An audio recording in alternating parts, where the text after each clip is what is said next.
बोल सच्चिदानंद भगवान की जय।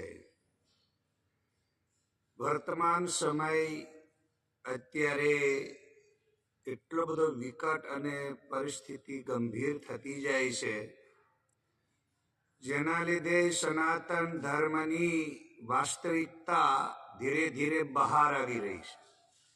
આજે સનાતન ધર્મને લોકો સમજતા થયા છે, જાણતા થયા છે અને જીવનમાં માણતાય થયા છે. જે લોકો ધર્મના નામે આમ તેમ તાણતા હતા, મારું તારું કરતા મારો ધર્મ ને આનો ધર્મ ને આ બધા કર્મમાં પડ્યા હતા, એ બધાય અત્યારે ધીરે ધીરે નરમ થઈ ગયા છે. જેને નથી ગમ્યું એ થોડા ગરમ થયા છે, પણ એ ગરમ થયેલા લોકોનું કઈ બહુ લાંબુ ચાલવાનું નથી. કેમ કે પ્રકૃતિના નિયમને વાસ્તવિક રૂપે ચરમ જે વાસ્તવિક છે એને સ્વીકાર્યા વગર છૂટકો જ નથી. તમે આજે સ્વીકારો કે કાલે, જેમ માન લો કોઈ એમ કે મારે ઘરડું થવું નથી, તો પ્રકૃતિનો નિયમ છે, સમય આવે એટલે ઘરડો થવાનો જ છે. અને કોઈ પણ યુવાનીના મદની અંદર યુવાનીમાં પોતાને એમ માનતો હોય કે મુજ સરીખો કોઈ જગમાં ડાયો નહીં, મનમાં સમજે તો એવું જે કોઈ મનમાં સમજતો હોય કે યુવાનપણું યુવતીમાં ડાયો ધનના અર્થે, તો આમ તેમ માણસ દોડતો હોય, ખૂબ ધન સંપત્તિ મિલકત વાહે દોડતો હોય અને મનમાં સમજતો હોય કે મારા જેવો કોઈ જગમાં ડાયો નથી. તો આવા લોકોના માટે આ પ્રકૃતિનો નિયમ છે કે મુજ વીતી તુજ વીતશે ધીરે રે બાપુરિયા. એટલે સમય વર્તે સાવધાન. માણસે સમય સાથે ચાલવું જ પડે છે. સનાતન ધર્મ એક જ એવો છે કે તમને સમય સાથે જીવન જીવવાની એક ધારા આપે છે. અને એ ધારાની અંતર્ગત પ્રથમેનાર્જિતા વિદ્યા, દ્વિતીયનાર્જિતમ ધનમ, તૃતીયનાર્જિતમ પુણ્યમ, ચતુર્થે કિમ કરિષ્યતિ. સનાતન ધર્મ એમ કહે છે કે પહેલી અવસ્થામાં તમે વિદ્યાભ્યાસ કરો 25 વર્ષ, 25 થી 50 ની અંદર ધનમ અર્જિત્વમ, ખૂબ ધન કમાઓ, અને ત્યાર પછી 50 થી 75 માં તમે મુનિવૃત્તિ નામ, તો તૃતીય અર્જિતમ પુણ્યમ, તમે પુણ્ય કર્મ કરો. અર્થાત અત્યાર સુધી તમે જે કાંઈ કર્મ કર્યું છે એ શરીર માટે કર્યું છે. હવે શરીરના મોત શોખ પૂરા કરી લીધા પછી, શરીરના બધા અભરખા પૂરા કર્યા પછી સનાતન ધર્મ એમ કહે છે કે હવે તમે આ અભરખા પડતા મૂકો, એટલે મુનિવૃત્તિ ના. તો માણસે પ્રકૃતિના નિયમ સાથે કમસે કમ પહેલી અવસ્થામાં જીવન જીવવાની ધારા તો શીખો.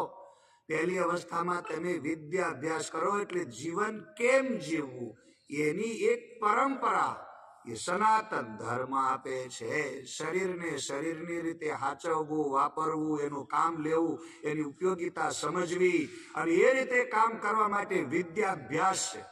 પહેલા પ્રાચીન કાળમાં ગુરુકુળોની અંદર જીવન કેમ જીવવું એના માટે જ શીખવાડવામાં આવતું. અને જીવનની ધારા જીવવા માટે સર્વપ્રથમ શરીરથી કામ કેવી રીતે લેવું, શરીરની હારે કેમ રહેવું, એને કઈ રીતે વાપરવું અને કેમ આમાંથી જ મેળવવો અને કેમ દુનિયામાં લોકોને ખ થાય એવું કરવું. ધ્યાન દેજો, અહીંયા આપણા શરીરની સાથે જે લોકોએ શરીર સાથે સંબંધ બાંધીને જિંદગી જીવવાની બધાએ રોયા છે. પણ પ્રાચીન કાળના સમયમાં ગુરુકુળની અંદર આચાર્યોએ આપણને જીવન જીવવાની એક ધારા આપી. એમાં પહેલામાં પહેલું વિદ્યાભ્યાસ, જ્ઞાન પ્રાપ્ત કરો, જીવન કેમ જીવવું છે. તો એના માટે હું એક દાખલો આપી દઉં.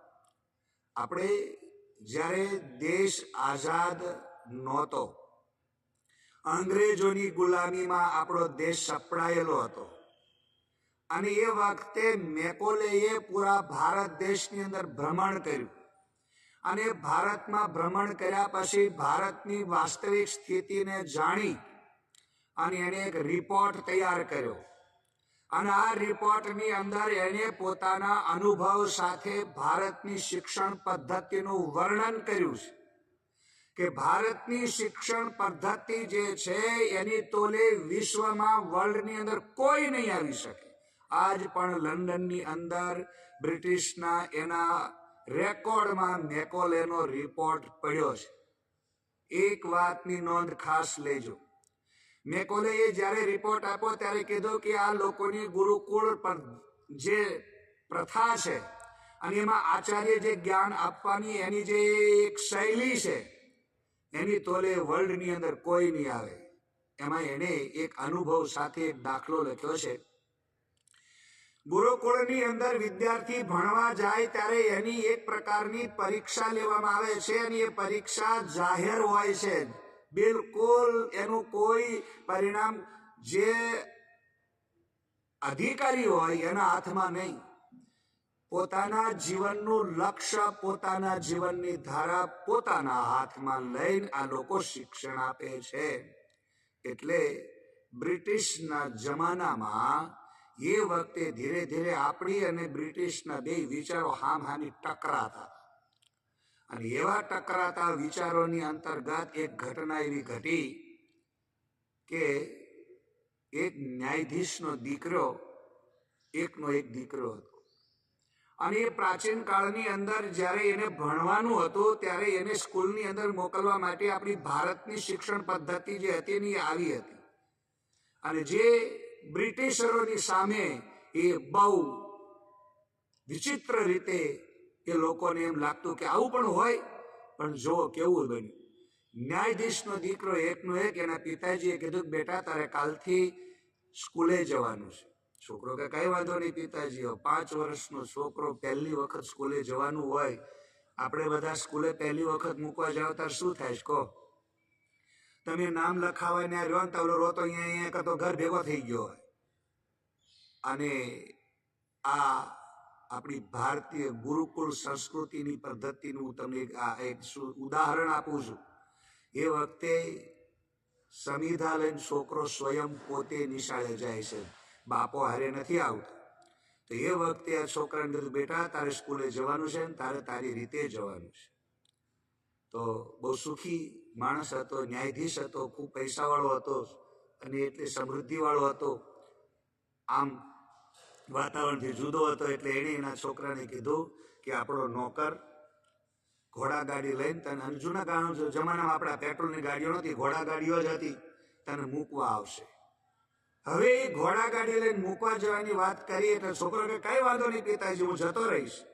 તો કે એમ નહીં, જે સ્કૂલમાં તારે જવાનું છે એ સ્કૂલના આચાર્ય તારી પરીક્ષા લેશે અને એ પરીક્ષાની અંદર તારે ઉત્તીર્ણ થવાનું છે, એમાં પાસ થવાનું છે. જો પાસ નહીં થા તો દીકરા ઘરે આવતો નહીં. તારે જ્યાં જવું હોય ને જજે, જ્યાં ભીખ માગવી ને માગજે. ઘરે આવીને મને મોઢું બતાવતો નહીં, નહીતર તને હું તારું મોઢું ઘસી નાખીશ.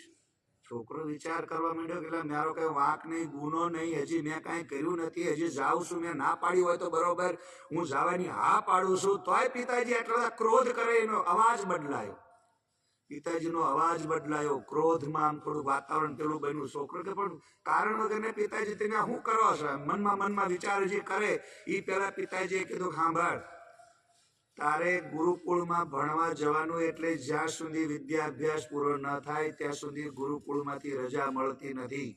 એટલે તારે જે સામાન જોઈએ, જે જરૂરિયાત હોય એ બધું અહીંથી લઈને તારી જાતે નીકળી જા. છોકરો કે કઈ વાંધો નહીં પિતાજી, બધું લઈને જઈશ, હું ક્યાં ના પાડું છું. પણ છતાંય પિતાજીનો અવાજ બદલાયો. વિદાય વખતે હું કે તારી માં હાજર નહીં રહી. અને બીજો સાંભળ, જ્યારે તું અહીંથી ઘરેથી વિદાય લઈશ અને જ્યારે તું અહીંથી બહાર નીકળતો પાછું વાળું ના જોતો. જો પાછું વાળું જોયું ને તો તારું મોઢું ઘસી નાખીશ. છોકરો કે પણ મારો વાદ ગુના વગરના પિતાજી તમે ક્રોધ કરો છો. એટલે એને ખોટું લાગ્યું.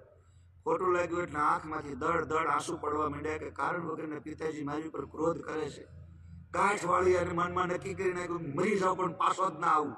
આવા તે બાપા હતા છે? આ કેવા પિતાજી છે? હજી મેં કઈ ગુનો કર્યો નથી, મેં ના પાડી નથી, હું તો જવાની હા પાડું છું, બધું કરું છું, છતાંય આટલા બધા ક્રોધ હું કામ કરે છે? છોકરાને ક્રોધ આવ્યો. ક્રોધની સામે શું આવે કહો? ક્રોધ આવે. છોકરો કે મરી જાવ પણ પાછો ના આવું, એવું સમજાય છે એના મનમાં. હવે એક બાળક છે, એની સામે પછી જીદ પકડી. એ કે ગમે ના રખડી ખાઈશ પણ કે પાછો જ ના આવું. એમ કરીને ગાંઠ વાળી છોકરાએ. અને એક વખત એડમિશન મને લઈ લેવા દો ને પછી બધાને ખબર લઉં એમ કરીને એને સવારે વહેલા 4 વાગે